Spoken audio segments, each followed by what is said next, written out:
Welcome back to my channel. ఈ రోజు మన ఛానల్లో ఒక ఎమ్మీ స్నాక్ రెసిపీతో మీ ముందుకు వచ్చేసానండి. చాలా టేస్టీగా ఉంటుంది, చాలా సింపుల్గా చేసుకోవచ్చు. ఫుల్గా అయితే వీడియో చూసేయండి, ఎక్కడ స్కిప్ చేయకుండా. ఇక ఎమ్మీ స్నాక్ రెసిపీ అయితే స్టార్ట్ చేసుకుందామండి. దీనికోసం అయితే కనుక 1 కప్పు పెసలను అయితే ఒక 6 అవర్స్ పాటు నానబెట్టుకున్నానండి. నానబెట్టుకున్న తర్వాత ఇలా ఉబ్బి ఉంటాయి. నేను ఇక్కడ పెసలు తీసుకున్నాను కదండి, మీ దగ్గర పెసలు ఉంటే పెసలు తీసుకోండి, లేదంటే పెసర పప్పు ఉంటే పప్పు తీసుకోండి. అది కూడా ఇదే విధంగా ఒక 6 గంటల సేపు నానబెట్టుకోండి. పెసలు కాస్త ఎక్కువసేపు నానుతాయి, అలాగే పప్పు అయితే చాలా తక్కువ టైంలోనే నానిపోద్ది. ఇలా నానబెట్టుకున్న పెసల్ని ఒక మిక్సీ జార్ తీసుకొని వేసుకునే ముందు కొంచెం ఒక బౌల్లోకి ఉంచేసి మిగతావి వేసుకోండి. ఇలా పెసల్ని ఏదైనా ఒక బండతో కచ్చాగా ఇలా దంచి సైడ్ని పెట్టేసుకోండి. నెక్స్ట్ అయితే ఈ పెసల్లో కొన్ని వెల్లుల్లిపాయ రెబ్బలు, అలాగే 2 లేదా 3 ఇంచుల అల్లం ముక్క, టేస్ట్కి తగ్గ సాల్ట్ వేసుకోండి. వేసుకొని వీటిని అయితే పల్స్ మోడ్లో మరీ బరకగా కాకుండా మరీ మెత్తగా కాకుండా కాస్తంత బరక ఉండేటట్టు మిక్సీ పట్టేసుకోవాలి. చూస్తున్నారు కదండి, ఈ విధంగా మిక్సీ పట్టుకున్న పేస్ట్ని అయితే ఒక మిక్సింగ్ బౌల్లోకి తీసుకోండి. విస్కర్ కానీ లేదంటే ఏదైనా ఒక స్పూన్ కానీ పట్టుకొని నేను చూపించే విధంగా ఒక 5 నిమిషాల పాటు ఇలా బాగా కలుపుకుంటే కలర్ అనేది మారుతుంది. చూస్తున్నారు కదా, ఇలా ఈ ప్రాసెస్ చేస్తే మనము సోడాలు ఏమీ వాడవలసిన అవసరం అయితే ఉండదు. నెక్స్ట్ అయితే పక్కన పెట్టి ఉంచుకున్నాం కదండి కొన్ని పెసళ్ళు, అవి కూడా వేసేసి మొత్తం అంతా బాగా కలిసేటట్టు మరొక 2 మినిట్స్ అయితే కలిపేసుకోండి. ఇలా మొత్తం కలిపేసుకున్న తర్వాత ఇందులో నేను ఈలోపే ఒక బంగాళదుంపనైతే సన్నగా ఇలా తురుము పెట్టుకున్నానండి. ఇలా తురుముకున్న తురుమునైతే కనుక వాటర్ ఏమీ లేకుండా పిండేసి వేసుకోండి. ఈ రెసిపీకి ఈ బంగాళదుంప తురుము అనేది చాలా టేస్ట్ని ఇస్తుందండి, అస్సలు స్కిప్ చేయకండి, వేసుకోండి. నెక్స్ట్ అయితే ఇందులోకి ఒక చిన్న మసాలాను అయితే రెడీ చేసుకుందాం. దానికోసం అయితే స్టవ్ వెలిగించి కళాయి పెట్టుకొని అందులో 1 స్పూన్ వరకు ధనియాలు, 1/2 స్పూన్ వరకు మిరియాలు, అలాగే 1 స్పూన్ వరకు జీలకర్రని వేసుకోండి. వేసుకొని వీటిని డ్రై రోస్ట్ చేసుకోండి. లో టు మీడియం ఫ్లేమ్ పెట్టుకొని మంచి అరోమా వచ్చేంత వరకు వీటిని అయితే ఫ్రై చేసుకోండి. ఇలా సన్న సెగ మీద ఫ్రై చేయటం వల్ల దీంట్లో నుంచి ఒక మంచి అరోమా వస్తుందండి.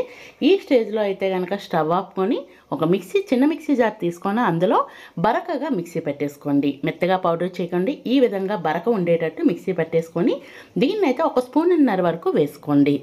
అలాగే నేను ఇక్కడ తీసుకున్న క్వాంటిటీకి 1.5 స్పూన్ వేసాను, మీరు ఎక్కువ తక్కువ అనేది అడ్జస్ట్ చేసుకొని వేసుకోండి. నెక్స్ట్ అయితే సన్నగా తరుక్కున్న పచ్చిమిర్చి, సన్నగా తరుక్కున్న కొత్తిమీరను వేసుకోండి, అలాగే సన్నగా తరుక్కున్న కరివేపాకును కూడా వేసుకోండి. నెక్స్ట్ అయితే కనుక ఇందులో సన్నగా తరుక్కున్న పాలకూరను వేసుకోండి. పాలకూర వేసుకోవడం వల్ల చాలా టేస్టీగా ఉంటుంది. ఈ విధంగా ఒకసారి ట్రై చేయండి. నెక్స్ట్ అయితే 1 స్పూన్ వరకు కారాన్ని వేసుకున్నాను. పచ్చిమిర్చి వేసాం కాబట్టి కారం అనేది చూసుకొని వేసుకోండి.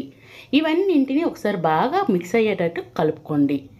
ఇలా కలిపిన తర్వాత ఈలోపే నేను ఒక ఉల్లిపాయను అయితే మీడియం సైజు ఉల్లిపాయను తీసుకొని సన్నగా పొడుగ్గా తరిమి పెట్టుకున్నానండి. వాటిని కూడా వేసుకొని ఇందులోని బాగా ఆ ఉల్లిపాయలు కూడా బాగా కలిసేటట్టు కలుపుకోవాలి.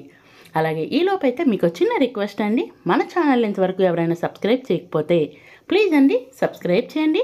వీడియో నచ్చితే మీ ఫ్రెండ్స్ అండ్ ఫ్యామిలీ మెంబర్స్కి షేర్ చేయండి, అలాగే లైక్ చేయడం అయితే మర్చిపోవద్దు.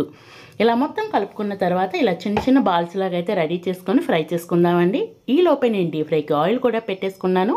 ఆయిల్ హీట్ అయినాక ఫ్లేమ్ అనేది మీడియం ఫ్లేమ్లో పెట్టుకొని 1 by 1 మన కళాయిలో ఎన్ని పడతాయో అన్నింటినీ వేసుకోండి. మరీ పెద్దగా చేసుకోవద్దండి, కొంచెం చిన్న బాల్స్లా రెడీ చేసుకుంటే ఏంటంటే మనకి లోన వరకు బాగా కుక్ అవుతుంది. ఆయిల్ అనేది ఫ్లేమ్ అయితే మీడియం ఫ్లేమ్లోనే మాత్రమే ఉండాలండి.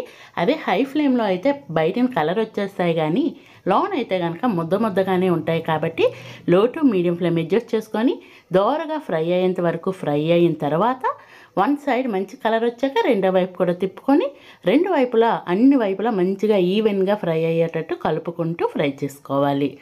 ఇవి మరీ బ్రౌన్ కలర్ వచ్చేంత వరకు ఫ్రై చేసుకోకండి, ఎందుకంటే ఆకుకూరలు వేసాం కదండి, పాలకూర అదంతాను కాస్త గ్రీనిష్ కలర్లో ఉన్నప్పుడే మనం వీటిని తీసుకుంటే ఏంటంటే బయటకు వచ్చాక మరి కాస్త కలర్ అనేది వస్తుంది. కాబట్టి కరెక్ట్గా మనకు కావలసిన టేస్ట్ అయితే వస్తుంది. ఇలా చూస్తున్నారు కదండి, మొత్తం అన్ని వైపులా అటు ఇటు తిప్పుతూ మంచిగా ఫ్రై చేసుకోండి. అలాగే మన ఛానల్లో ఇంకా మంచి వీడియోస్ ఉన్నాయండి. Veg and non veg snacks చాలా మంచి రెసిపీస్ ఉన్నాయి. మీకు టైం ఉన్నప్పుడైతే కనుక ఒక్కసారి మన ఛానల్ని విజిట్ చేయండి. అలాగే ఇంతవరకు సబ్స్క్రైబ్ చేసుకోకపోతే ప్లీజ్ అండి సబ్స్క్రైబ్ చేయండి.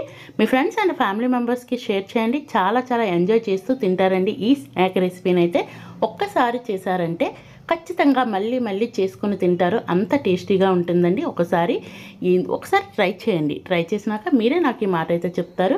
ఫైనల్లీ ఈ కలర్ వచ్చినాక సర్వ్ చేసుకోండి. సర్వ్ చేసుకోవడానికి ఇంకేమి చట్నీస్ కానీ ఏమీ అవసరం లేదండి, ఇలాగే తినేయచ్చు. Ready to eat.